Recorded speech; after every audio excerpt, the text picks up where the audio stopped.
আসসালামু আলাইকুম। আশা করি সবাই ভালো আছেন। আমরাও ভালো আছি আল্লাহর রহমতে। তো অনেক দিন পরে আপনাদের সাথে যুক্ত হলাম। তো আজকে আসলাম মাঠে, দেখাইছিলাম আপনার এর আগে যে কী বীজ রোপণ করলাম। তো শাক নেওয়ার জন্য আসলাম, কলমি শাক। তো এখানে যে আমার মেয়ে শাক তুলতেছে। গাছগুলো অনেক বড় হয়ে গেছে। তো এদিকে এসে ঢেঁড়স গাছ, মাঝখানে আছে পুঁই শাক, আর এটা জাংলায় এখন দেবো আপনার পোল্লা।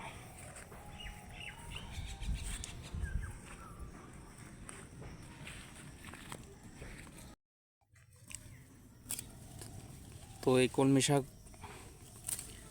সার বিষ কিছুই দেওয়া হয়নি, একদম সার বিষ মুক্ত কলমি শাক। এর আগেও বুনছিলাম, অনেক সুস্বাদ খেতে। তো যদিও বা বিষ না দেওয়ার কারণে পোকা হচ্ছে, আপনি সিদ্ধ করে পাতা খেয়েছে। তো এগুলো বাজারে কিনাচ্ছে তো অনেক বেশি স্বাদ। ফাঁস মাছ দিয়ে দেওয়া হয়েছে, গোবরের ফাঁস টাস। এই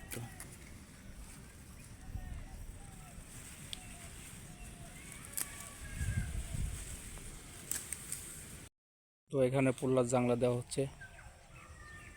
পোল্লার জাংলা দিচ্ছে যে আপনার খুঁটিগুলো গাড়া হয়েছে। পোল্লা গাছ জাংলায় দেবো, অনেক বড় হয়ে গেছে এখন মাশাআল্লাহ। পোল্লা আসবে, অলরেডি পোল্লার চলে আসছে ফুল। এই যে এখন জাংলা দেবো। এটা হচ্ছে রিয়েন্টি বরবটি।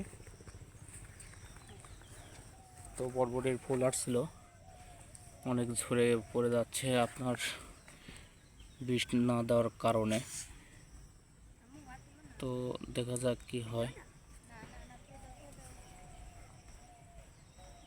আর এদিকে আছে বেগুন গাছের আপনার বেগুনে ফুল আসছে।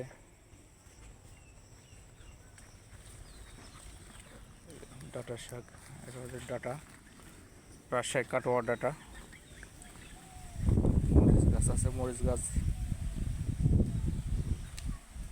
মরিচ অনেকগুলো তোলা হয়েছে। মরিচের এখন যে দাম 200 টাকা কেজি মরিচ।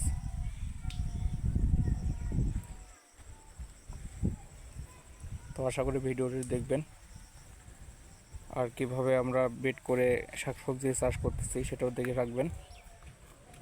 কিছু জানা থাকলে কমেন্ট বক্সে একটি কমেন্ট করে জানবেন।